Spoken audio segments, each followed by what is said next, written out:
Sarah Hasch. I'm Julie. It's nice to meet you, Julie. It's nice to meet you too, Sarah. First of all, I'm just going to explain a little bit of what I do here in my role.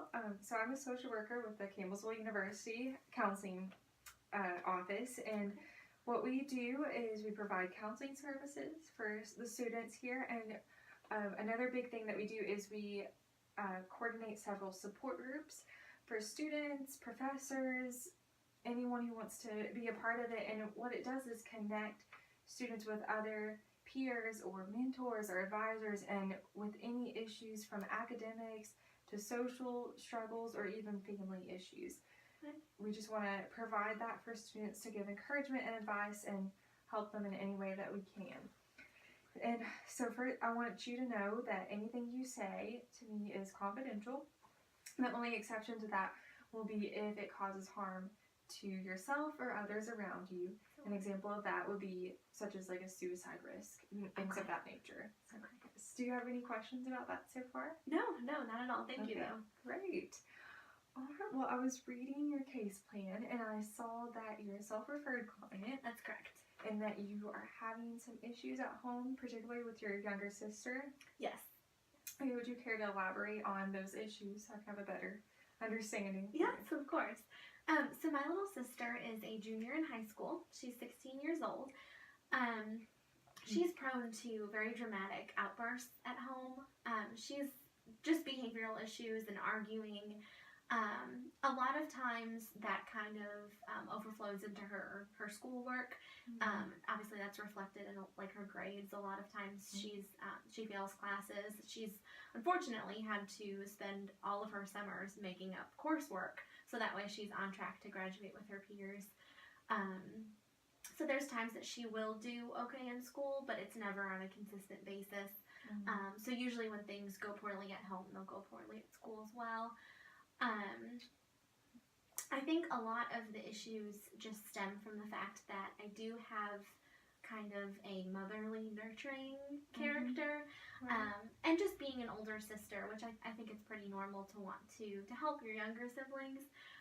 We're not that different in age. I'm 19, so just recently, a couple years ago, I was going through the same issues that she was with, friends and boys and academics, and, with her being a junior looking at colleges and her future. So I feel like I can prevent a lot of, at least I want to try to prevent her from making the same mistakes that I have. And unfortunately, I think she takes that as me trying to dictate what she does or to tell her what to do. It's kind of funny because a lot of times she'll call me mom because she knows that I just have that kind of attitude. I try not to be controlling in what I say, but it's very difficult to not say something when I see her, potentially making a mistake or when she can be doing things differently. And it could be something small, it might be something as simple as her making dinner and me wanting to just, tell her, hey, if you do it this way, you can cut 5 minutes off your time, or, simple things like that. Or it could be something more serious about, not hanging out with a certain group of people because of, drug use or alcohol use, things like that. So it's just difficult to know when to say something and when I shouldn't say something, and to try to say it in a loving way that doesn't seem so controlling. Right, and I can certainly understand that.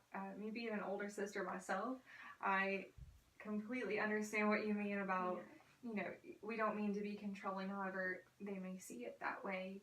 Yes. And so what I'm hearing from you is that although your intentions are just for guidance and out of love, your sister is taking defense to that, and it's causing issues at home for you. And could you explain what that looks like for you and what maybe stress this brings you? Or I would say it's frustrating because I want to see her succeed and I want to see her do well, and because I have gone through a lot of the same things that she has, I feel like I'm equipped to try to prepare her to not make the same mistakes and to be more successful than I was.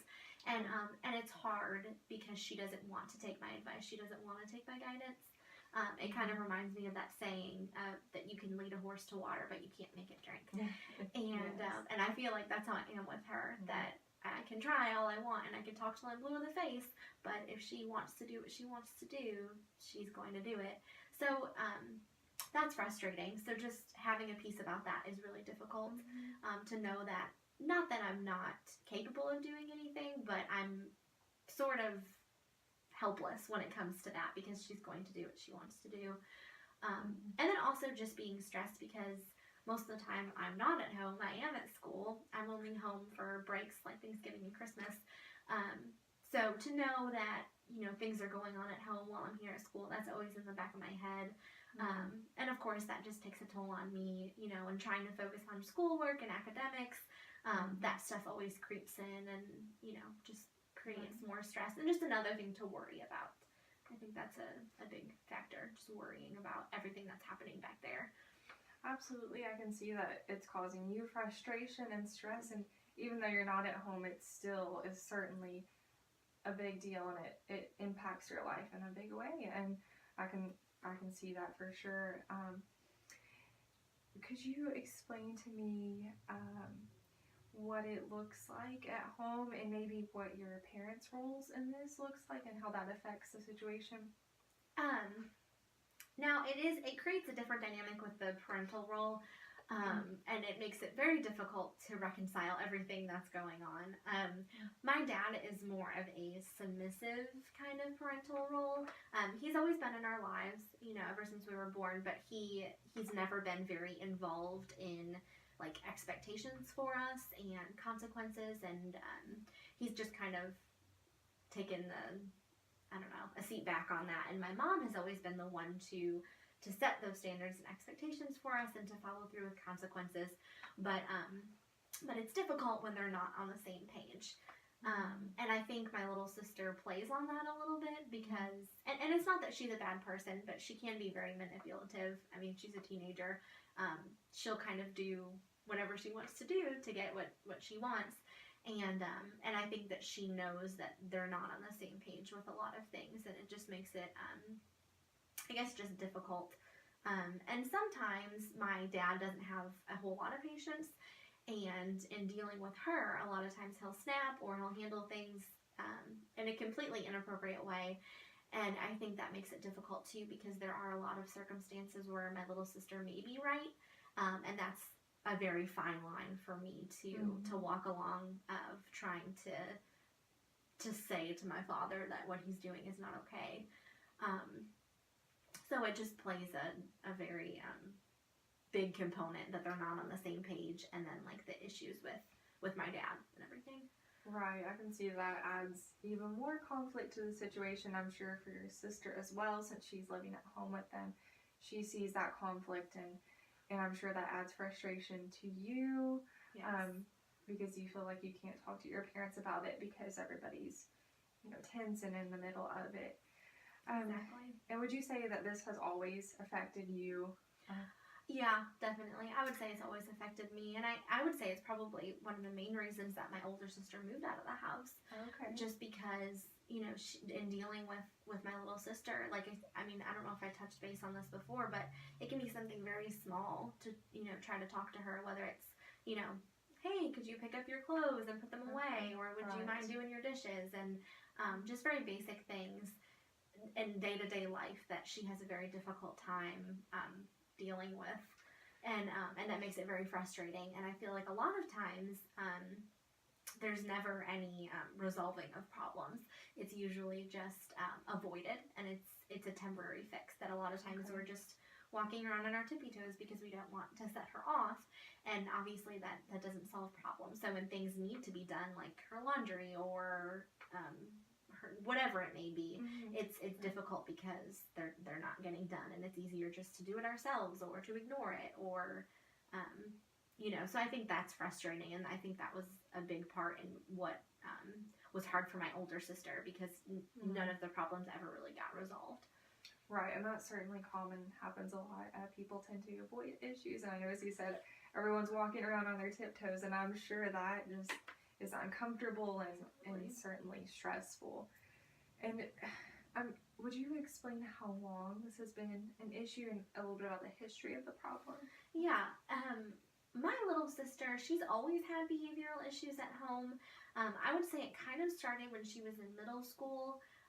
She was an angel in school. All of her teachers loved her and raved about her, and it was kind of funny because they wouldn't even believe my parents when they said that she was a basket case at home because she was just so well behaved. And I think that she did very well at just kind of controlling her emotions, whether it was her frustration or anxiety. She also struggles with ADD and ADHD, so that plays a part in, I think, just all of her frustration with maybe schoolwork or with other things and not being able to focus. But when she would come home, she would just have horrible outbursts, and I think it was just kind of her release, which that's frustrating, but I would prefer her to do well in school and, you know, to have the outbursts at home. But now, obviously, issues have changed. They've become a little bit more serious, and like I said, a lot of the craziness that happens at home is reflected at school. So it's definitely become more serious in the fact that she has those behavioral problems everywhere she goes.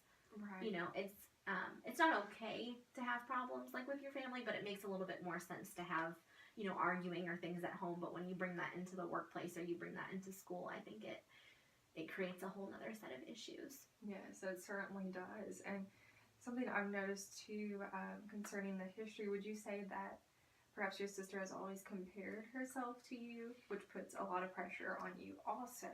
Yeah, I think that there's that competition factor. I mean, I have an older sister, like I said, the one who moved out of the house. She's 23, and we've always been very serious about our schoolwork and about work and just doing things to better ourselves. And things have always come naturally to us, like in terms of academics and I think that for her, because she does struggle a little bit, she really compares herself to us, which we've always done everything that we can to tell her that she is her own person. You know, she does not have to compare herself to us because she has to set her own standards and she has to just better herself and not try to compare herself to anyone. But with her having not good body image and self-confidence issues, I really do think that plays a huge part, that she feels like she needs to compete with us. And with me being so close to her in age, I think that really plays a factor, specifically with our relationship, because it's always worse with us two than it is with the older sister. Right, certainly. It makes sense that age certainly plays a big factor in this as well. I'm going to kind of reflect on what you've told me just to make sure I understand. So first of all, it is the conflict of you and your sister and the stress that brings to you, and, you know, the comparison aspect, and that, you know, it's not necessarily fair to you to deal with this at home. And secondly is the stress that it has brought you and still is, even now. And then I think another major point is that your parents' role in this, and how it can cause conflict for you with them, because you're not sure where to step in and where not to. Exactly. Is there anything that I left out, or that you... I guess the one thing that I might have forgot to mention is that there has been a history of her with her abusing alcohol and using drugs with her friends, which I know that it's sort of normal for teenagers to kind of experiment with alcohol at that age. But I think it does speak to the seriousness of the issues, that, like I said, when it is something that's a little bit less serious, I'm able to be silent. But when it comes to those serious issues, it's not that my parents don't parent, and it's not to say that I know how to do things better, because I don't. Right. But there's that fine line when I feel like nothing is being done, and I almost feel like it's my responsibility to kind of step in and be like, hey, this is not okay, something needs to be done about it. So that just, again, dealing with that line of where to step in and when it's okay to just kind of be silent, especially with serious issues like that. Yes, that is a whole another level, and I can see that, you know, it's one of those, what should I do? Should I talk to my parents, or who do I go to about this? I'm going to make maybe some suggestions for you to help you out. Maybe something that you could do when you're home is try I know this is difficult and it's easier said than to do it, but try a more different approach instead of like parenting or, do this or do that, maybe kinder and more patient, perhaps maybe I'm not sure if this is the best option for you because, and try just a different approach. And even another suggestion would be to get your parents involved, especially with serious issues like that. I feel like it's one of those things, it's like, okay, I have to talk to them about this. Exactly. And something perhaps you could do here and make a goal for yourself is to maybe call her every once in a while and check up and see how she's doing and show her that you're concerned and thinking about her and things of that nature. And, we can work on this stuff together, and I want you to feel like you can talk to me about it at any time and anything you need from me. Yes, absolutely. Yeah. Anything you need, just feel free to ask. What I'll do is I'll give you a list of resources that we have here and the different support groups that we have and get you connected with that, and hopefully that can give you some encouragement and advice through this process. Absolutely. And again, feel free to meet with me anytime. I'll leave my contact information and phone number. Counseling services are open from 8 to 5, Monday through Friday. So anytime you want to come in to the office, you're more than welcome to. Okay, well, thank you so much. I really appreciate that. You've been very helpful.